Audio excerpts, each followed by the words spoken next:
জুৰিয়াৰ কাষৰীত ভূমাফিয়াৰ ভয়ংকৰ কাণ্ড।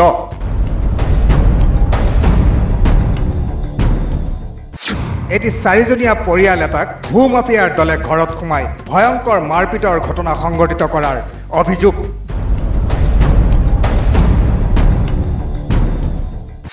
দলবদ্ধ আক্ৰমণত মহিলাসহ 5জন আহত।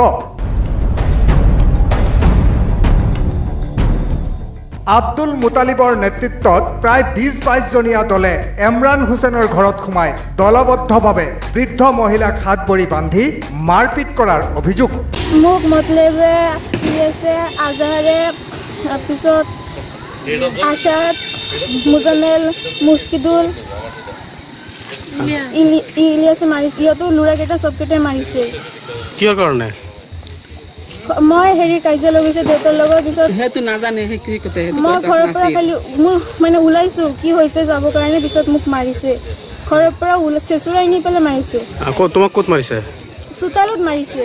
হাতত মাৰিছে নেকি? বেছি মানে গোটেই গাত মাৰিছে, হাতেদিও মাৰিছে, পিছত বাঁহৰ হেৰিদি মাৰিছে, তামোল গছৰ মানে যি পাইছে গোটেই গাল, হাত ভৰি যি পাইছে গোটেই গাল দি মোক মাৰিছে, চুচুৰাই পেলাই মাৰিছে।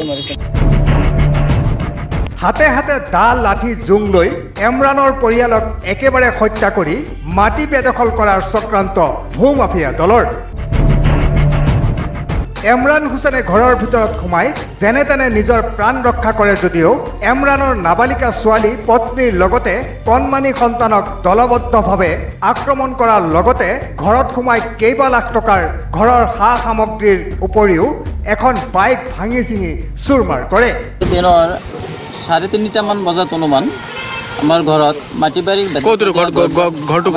কাষৰী নিজৰ ঘৰত সোমাই পেলাই গুণ্ডাবাহিনী দল এটা আবুচামাৰ নেতৃত্বত, আবুচামা আৰু হাৰুণ ৰছিদ নামৰ এজন ব্যক্তি আছে, এই দুজনৰ নেতৃত্বত 15-16জনীয়া দুৰ্বৃত্ত দল এটাই গোটেইখিনি মানুহক চিনিও পাইছোঁ, আমাক ঘৰত সোমাই পেলাই আমাৰ মাকক পোৱালীকেইটা ঘৈণীয়েকক মাৰপিট কৰিছে। 3 লাখ টকা লৈ গৈছে, মাটি বেটি নথি পত্ৰ লৈ গৈছে। লগতে বাহিৰত থকা এখন বাইক আছে আমাৰ বুলেট বাইক, বাইকখনত আপোনাৰ হেৰিৰে লোৰ মাৰি এডালে মাৰি পেলাই টেংকিখন ভাঙি দিছে, অলৰেডি ফটা আছে। চাইকেল এখন ভাঙিছে আৰু ঘৰৰ পৰা যাতে ওলাব নোৱাৰি প্ৰাণে মৰাৰ কাৰণে অস্ত্ৰ লৈ পেলাই আৰু বহুত চেষ্টা কৰিছে। স্থানীয় ৰাইজ উপস্থিত হোৱাৰ কাৰণে আৰু লগে লগে আমি আমাৰ জুৰিয়া আৰক্ষী থানাত জনোৱাৰ বাবে আৰক্ষী প্ৰশাসনৰ মানুহ গৈ পেলাই আমাক তেওঁলোকৰ হাতৰ পৰা মৃত্যুৰ পৰা মানে যেনে তেনে আমাৰ প্ৰাণটো ৰক্ষা কৰিছে। এনে আহত কেইজন হৈছে? 4জন। বেছি মাৰিছে, পেটত মাৰিছে, ঘাট মাৰিছে, বুকুত মাৰিছে, ডিঙিত মাৰিছে। এজনকতো মাৰিবই পেলাব বিচাৰিছিলে, স্থানীয় ৰাইজ উপস্থিত হোৱাৰ কাৰণে যেনে তেনে প্ৰাণটো ৰক্ষা কৰিছে। ঘটনাস্থলীত জুৰিয়া আৰক্ষী উপস্থিত হৈ পৰিয়ালটিক উদ্ধাৰ কৰি চিকিৎসালয়লৈ প্ৰেৰণ কৰে। ঘটনাক কেন্দ্ৰ কৰি বৰ্তমান অঞ্চলটোত চেপা উত্তেজনাই বিৰাজ কৰিছে। উক্ত ঘটনাত জড়িত 2জনক জুৰিয়া আৰক্ষীয়ে আটক কৰি সোধা পোছা অব্যাহত ৰাখিছে। জুৰিয়াৰ পৰা আবুল খায়েৰ, এনালাইচিছ 24/7।